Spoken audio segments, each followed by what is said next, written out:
Presenting Orson Welles as the Third Man.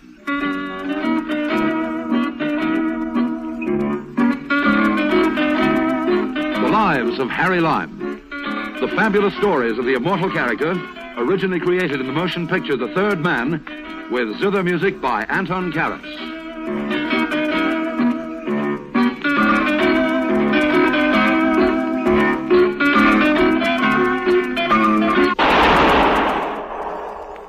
That was the shot that killed Harry Lime. He died in a sewer beneath Vienna, as those of you know who saw the movie The Third Man. Yes, that was the end of Harry Lime. But it was not the beginning. Harry Lime had many lives, and I can recount all of them. How do I know? Very simple. Because my name is Harry Lime.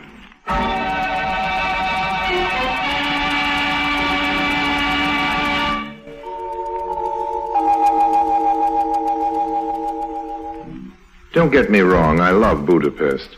From Budapest come goulashes and shardashes. Shardashes being something you dance and goulash being something you eat if you go for all that paprika. Me, I love it. So, when I got that telegram, I took the first train to Hungary. Maybe I'd better tell you about the telegram first. Dear Mr. Lime, it said, my bank is going to be robbed and I need your help.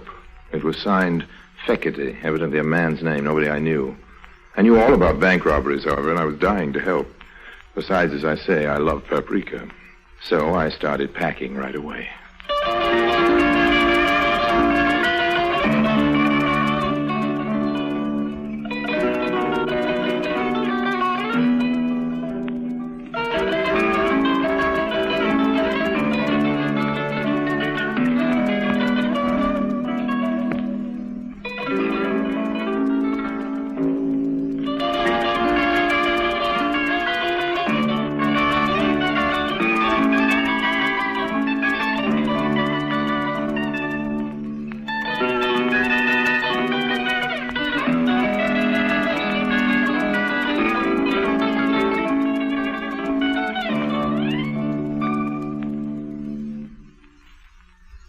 And now Orson Welles as Harry Lime, the Third Man, in today's story, Too Many Crooks. Before calling at the bank, I stopped at a cute little flower shop I happened to notice across the way. Good morning. Would you give me something for my buttonhole? Why, Lily. Lily, what are you doing here? We have some very pretty pink gardenias. Oh, come on, Lily, don't tell me you don't remember me. And how are all the Corellis? The who? Don't give me that, Lily. My name is Lulu. Well, it used to be Lily, and you used to be a blonde. And the Corellis, as you know perfectly well, because you used to work for them, are the best bank robbers in Central Europe. Well, what about it, honey? Here are your gardenias, Harry. Now get out of here. Okay, honey, okay. No need to get in a hassle. I'm telling you, Harry, get out. I never was one to argue, so I took my gardenia across the street and the bank. Mr. Fekete will see Mr. Harry Lime. You can go in now, Mr. Lime. Oh, thank you. Mr. Fekete will see you. Yes, that's what I gathered. This way, please. And Thank you. Oh, Mr. Lime, Yes. will you please extinguish your cigarette? Mr. Fekete does not approve of smoking. Thanks, I'll bear that in mind. Mr. Lime. Come in and shut the door. There's a date. Do you mind if I sit down, Mr. Fekete, or is there a rule against that? Sit down. You're a very impertinent young man, but I don't mind that. I am an impertinent older man. We ought to get along together very nicely. What's your proposition, Mr. Fekete? Yeah. What do you mean? That's what I said. What's your proposition? Listen to me, Lime. I don't make propositions. I consider them. Have it your own way, Fekete. I'm a big boy now, and I'm not so easily impressed. What do you mean, impressed? All this big desk, double secretary, Mr. Fekete will see you now. Mr. Fekete doesn't approve of smoking, busy executive hoopla. May go down very well with the bumpkins who give you their money to invest. It doesn't mean a thing to me. You sent for me, didn't you? I crossed 3 national borders to get here and lost a lot of time, so don't ask me what's my proposition. What's yours, Mr. Fekete? Very good indeed. You're just the man I hoped you were. Have a cigar. Wouldn't that be breaking the rules? I make the rules, Mr. Lime, and I don't like cheap tobacco smoke. Now do I enjoy being forced to distribute these very costly custom-made Havanas to every, what is it you call them, bumpkin, who comes into my office. I think you'll enjoy these. Thanks. Light? Thanks. Good. Now that we're a little more at ease, suppose you tell me something about yourself. Why? What do you mean, why? I wish you'd stop asking me what I mean by everything I say, Feckety. I said why, and I meant why. You put private detectives on my trail. You found me. You made me a very substantial down payment on services to be rendered. And now, when I get here, you want me to tell you about myself. That's just plain silly, old man. It's obvious that if you went to all that trouble and expense to get me here, you knew about me already. I'm the one to ask the questions, not you. Better and better.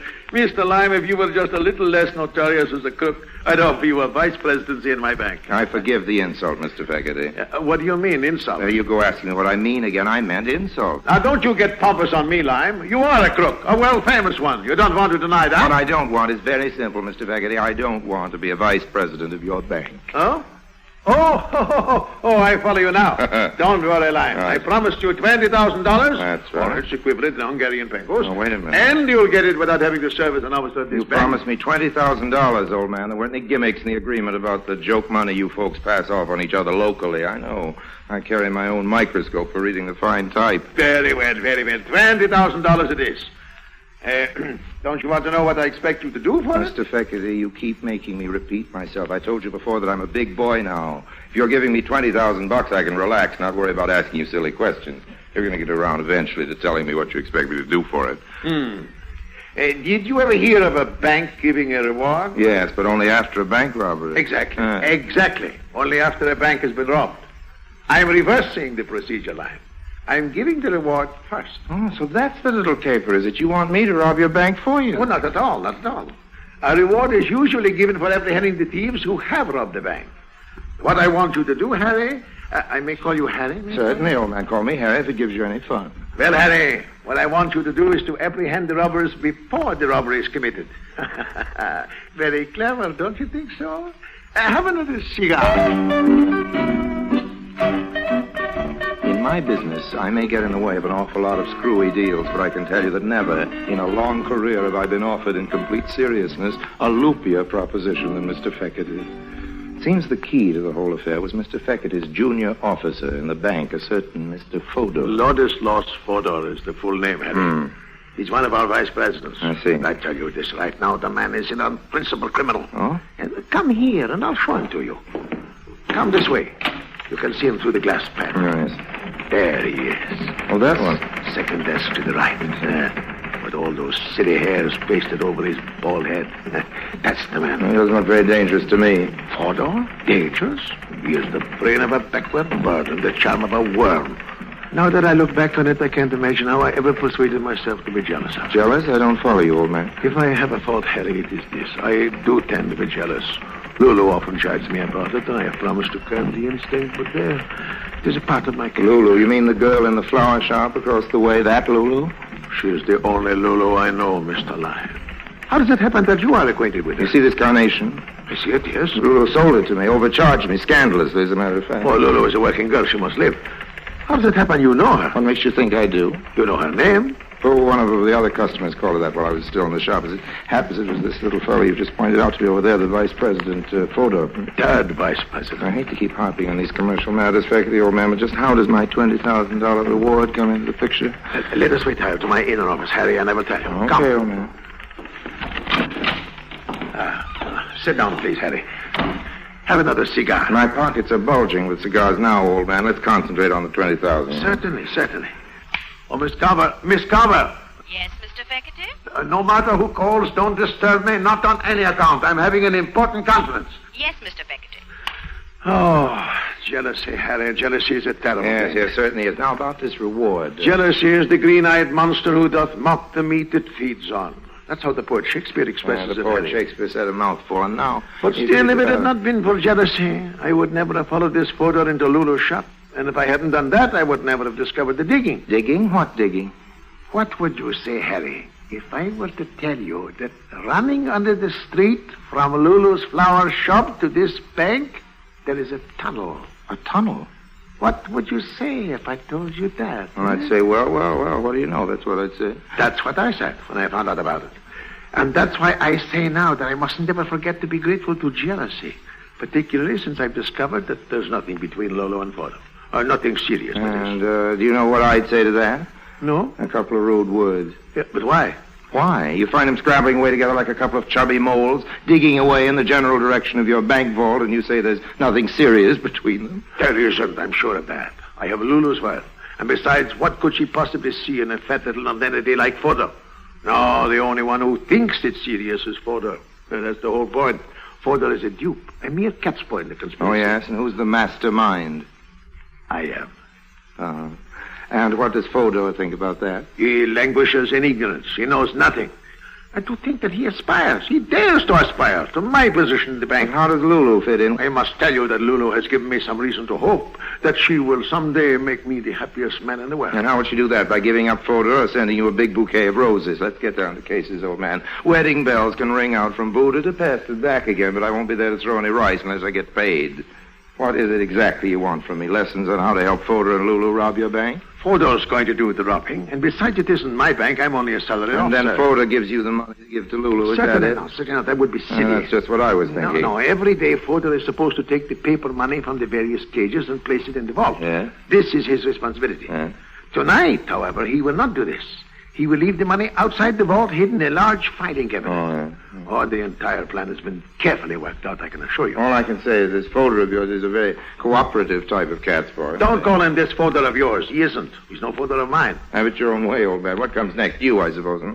You come a half hour later with a dark lantern and a gunny sack. You wrap up the money, join Lulu, who's been waiting for you across the street in the flower shop, and the two of you, hand in hand, move off down the road into the sunrise and also into the very choicest Hungarian hoosekow. What is a hoosekow? A jail or prison, a place of forcible incarceration, a lockup for bad little bank robbers. Not at all, not at all. It is Fodor who goes to prison. Oh, yes? And how do you work that?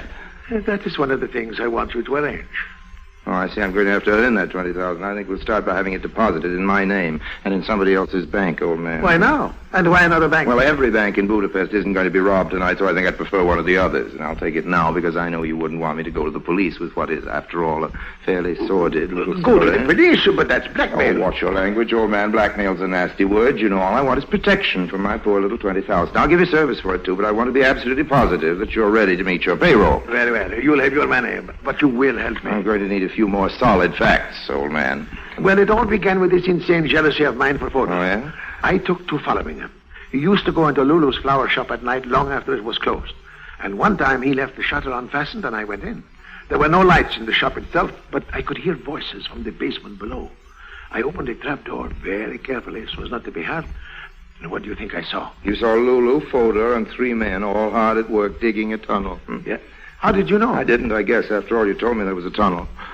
But the three men, how did you know about them? Still guessing. It's pretty obvious that Mr. Fodor and Lulu couldn't dig much of a hole without getting some help. Tell me this, it was Lulu who persuaded you to call me in on this deal, wasn't it? How did you know that? Still just guessing, old man, just guessing. Now, let me guess on for a minute and stop me when I'm wrong. When you saw what Lulu and Fodor were doing, you went home and brooded for a while, and then a few days afterwards, you confronted her. It was the next day. Oh, okay, it was the next day. And Lulu admitted she was planning to rob the bank, but said she was just using Fodor, and you were the only one she really cared about. And if you joined the party, it's you she'd run off with, leaving Mr. Fodor holding the bag. An empty bag. How am I doing? Oh, you're a clever man. Sure I am. That's why Lulu had you send for me. You see, the idea is that Fodor will hide the money outside the vault and leave. Then, according to the arrangement, as he understands it, Lulu will come through the tunnel at night with her helpers and take the money back under the street through the tunnel. Who did she tell Fodor these helpers were? She said one of them is her brother and the other two are cousins. And what did she tell you? That's what she told me. Why?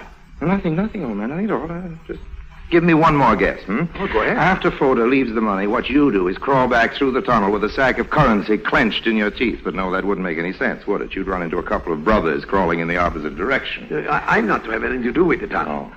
You see, Fodor leaves the money out just before closing time. That way, he's implicated, and we have a scapegoat. So there's nothing to stop me from letting myself in with my key at night and walking away with the money. Who could suspect me? It's a perfect crime, Harry. Wouldn't you say so? Yes, it's quite a crime if you look at it in one way. But tell me about the brothers. What are they supposed to think about all this? Oh, they don't know about it. Lulu hasn't told them. But the news will reach them eventually, and what then? They must be implicated somehow, along with Fodor. But I must be protected, and Lulu. That's what you're here for, Harry. Have another cigar.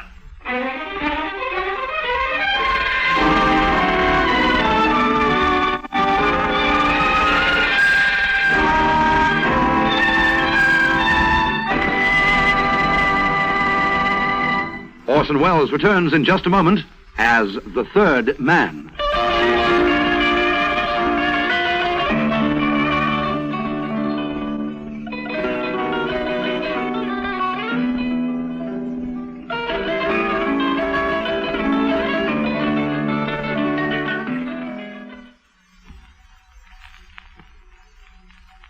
And now, Orson Welles, as the third man, continues with today's story, Too Many Crooks. Naturally, the first thing I did after making my farewells to Mr. Feckerty was to go across the street and pay a call on Lulu. Harry, Yeah? listen to me carefully. I'm listening, honey. There's a little cafe on the hill above the old city. You know the place? There's a gold rooster on the roof. Now, what about it? Go there and wait for me. You never can tell when Fodor Feckerty will be bursting in here. They keep jumping across the street to check up on each other and buying geraniums. Go to the cafe and I'll be with you as soon as I can close up What here. about the boys below? Oh, what do you mean? The construction crew, the Corellis. Oh, Feckerty told you about the Corellis? I would have found out anyway, Lily. Lulu. Okay, what happens to them if you shut up the store? Isn't there a way out? No, but they won't be finished work before I'm back. And besides, what they don't know won't hurt them. Lily, or rather Lulu, it looks to me as though just about everybody around here is due to be hurt by what they don't know. I found the Gold Rooster and sat down on the terrace of the restaurant to wait for Mr. Feckerty's fiancée. Over a glass of Tokay, I tried to add up the situation as of then. As far as I could see, the whole setup was like a Picasso painting. No matter how you looked at it, it was cockeyed and upside down. Hello, Harry. Don't order anything for Hi. me. I haven't time. Don't worry, Lily. I'm not here to celebrate. We can have our party after I know who's going to pay the check. I wish you'd call me Lulu. Okay, Lulu. Now, here's all the sense I can make out of this little caper. You came here with a Corelli gang, No, right? they came first. Then they sent for me to work in the flower shop for front. The tunnel was their idea. Then you sent for me. That was your You're idea. right. Fodor thinks he's going to divvy up with the Corellis and marry you on the proceeds. Something like And that. Feckerty thinks something like the same something. The president thinks he's going to put it over the vice president. What about the construction crew? You mean Walter and Yes, the others? the Corellis, the original burglars. What are they going to get out of this? According to Feckerty, it's going to be the old double cross. But if I know you, Feckerty's in for the same gentle treatment. Harry, why should anybody get anything out of this except... Okay, Lily, okay. Book a couple of spaces for us on the first milk train out of Budapest, but be sure to get reservations on the bulletproof car. I wish you would call me Lulu. Time marches on. A lot of trusting Hungarian depositors line up at the bank, leave their hard-earned pengos at the impressive-looking gilt cages for what they fondly believe is safekeeping, and hurry home to have their evening plate of goulash. Closing time comes and goes. Feckerty doesn't leave. He just pretends to, and stays skulking in his office. Meanwhile, Fodor takes the big packages of pengos, which, as you know, is Hungarian for money, dutifully to the door of the vault. He slams the vault loudly, this being for the benefit of the janitor, who is deaf anyway and doesn't hear, and quickly stows the loot in the empty filing cabinet, which he has thoughtfully left nearby for just this purpose. He then goes home and passes a very restless night.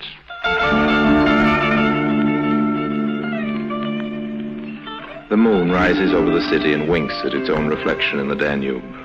A lot of good Hungarians are in their beds. The others are all in a nightclub called the Arizona, dancing the showdown. They do not come into this story, so we'll leave them dancing. Down onto the street, the Corellis, those adept bank robbers, continue to dig. They are putting the finishing touches on their tunnel, and we will not listen in on them because their conversation is very vulgar indeed. In his luxurious office, Mr. Feckerty sits biting his nails and dreaming of a long West Indian cruise with Lulu in an adjoining deck chair.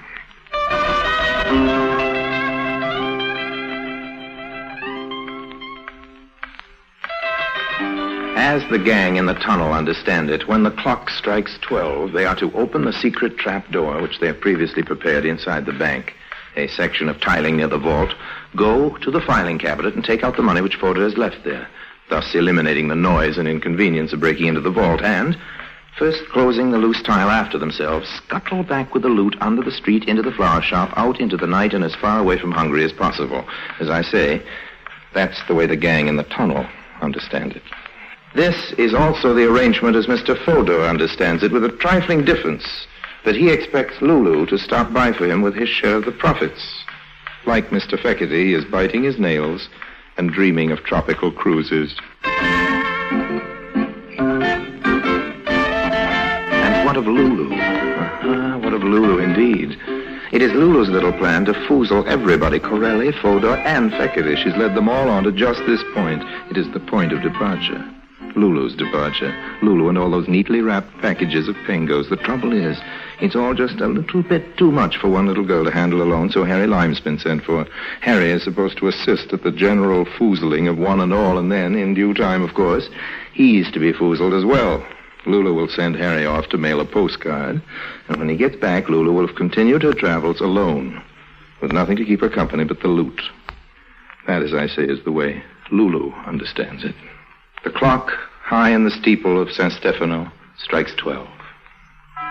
This is the signal. Mr. Corelli, that celebrated expert, with his 2 able assistants, starts toward the bank. The tunnel was not built for comfort, and the going on hands and feet is a trifle rough. There's a bit of genteel cursing, but hearts are high. At the sound of the clock, Mr. Feckerty removes the bound bundles of money from their place of safety and checks once again the bolts and fastenings which keep the loose tile in its place. In the darkness, Mr. Feckerty smiles. He is satisfied that, contrary to the Corelli's expectations, the bank end of the tunnel is firmly and irrevocably closed. Still smiling, he starts toting the money toward the side door for which he, Mr. Feckerty, is the perfectly legal possessor of a key. On the outside, Lulu, with a high-speed car, is supposed to be waiting for him. Unfortunately, however, a moment earlier, Harry Lime, on the flower shop end of the tunnel, has persuaded Lulu to go down for a moment and tell the boys not to try lifting that trick tile for at least a half hour. Lulu hates herself now for not having analyzed the merits of this suggestion. She has plenty of time now to think this over because foxy old Harry in the flower shop has bolted down the trap door.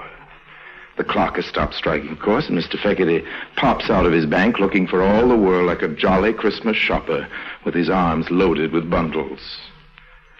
There is a high-speed car waiting for Mr. Feckerty, all right, but it is full of strange gentlemen, and they are all dressed in uniforms. Put up your hands, Feckerty. Put up your hands. You're under arrest. But there's some mistake. Oh, not at all, old man. No mistake at all. You see, gentlemen, just as you were told, there he is, and there's the money. Come along now, Feckerty. We are taking you in. You, Harry, a police informer. Not a bit of it, old man. I wouldn't dream of telling on you. No, the cops got the tip-off from an anonymous letter, and you know how you spell anonymous? L-U-L-U. Lulu. She did it. Lulu. That wouldn't be Lulu Hartz, would it? Alias Lily the Twister. Yes, officer, I believe so. There's a reward offered for her capture, isn't there? I should say there is. What about the Corelli gang? They've got the biggest price on their heads in Central Europe. Oh, that's lovely. It's all beginning to add up when you throw in the generous reward Mr. Feckerty posted in the name of his bank this afternoon. But you're not going to collect that, are you? Why not, old man? After all, you put up the money for me to collect before the bank was robbed, didn't you? You also wanted me to thwart the Corellis, and if you yourself are foolish enough to go breaking the law, you'll just have to tell it to the judge. I'll tell him plenty. I'll tell him about you. Go ahead. I haven't broken any laws, remember, and you'll only help me collect my various rewards. Matter of fact, Lime, just what is your connection with this affair? What have you done? Officer, all I did was turn a bolt on a trap door. Nothing at all, really, just a twist to the wrist. And now if you've got some spare handcuffs ready, I think we better open it up again. The folks down below may be getting a little fretful, and I think they'll appreciate a change of scene. If you'll come with me, officer, I'll show you the place. Really, Mr. Lime, I can't tell you how grateful... Please, old man, don't mention it. Pleasure, I assure you. Won't you have a cigar?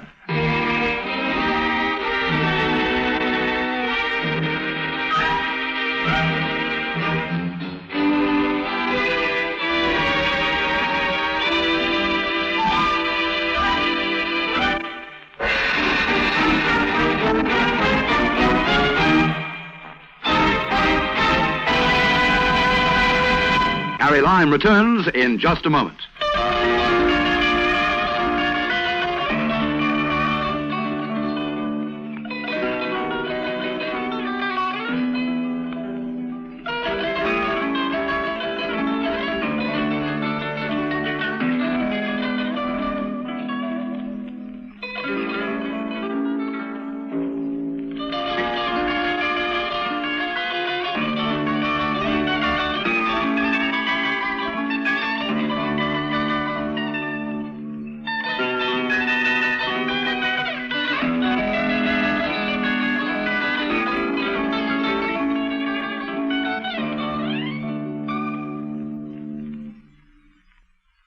And now, Harry Lime.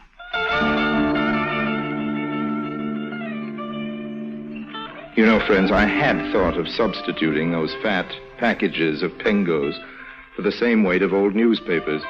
But the rate of exchange wasn't so good on the Pengo just then, so I resisted the temptation. After all, as Mother always said, too many crooks spoil the goulash.